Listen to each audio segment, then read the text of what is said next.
Chapter 2 of BNS, of punishments. Section 4 talks about punishment to which offenders are liable under this Sanhita. Let's decode.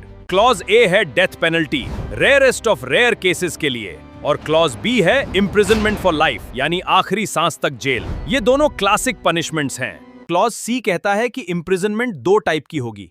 पहली, rigorous, that is with hard labour, पत्थर तोड़ना पड़ेगा boss, पसीना निकालने वाली सख्त सजा। दूसरी टाइप है सिंपल इम्प्रिजनमेंट, इसमें कोई हार्ड लेबर नहीं होता, सिर्फ लॉकअप में रहो और टाइम काटो। लेकिन सजा तो सजा है भाई, लाइटली मत लेना।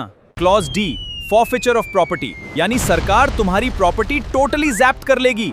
और क्लॉज ई है फाइन, यानी मॉनेटरी पेनल्टी, कोर्ट में जेब ढेली करनी पड़ेगी। अब ध्यान से सुनो the biggest game changer, clause community service. भाई पुराने आईपीसी 53 में ये था ही नहीं, एकदम ब्रांड न्यू एडिशन है नए लॉ में। इसका मतलब छोटे ऑफेंसेस में अब जेल नहीं, पब्लिक की सेवा करनी पड़ेगी। सोसाइटी का भला करो। एपीओ और जेएलओ एग्जाम्स के लिए इसको स्टार मार्क कर लो बॉस।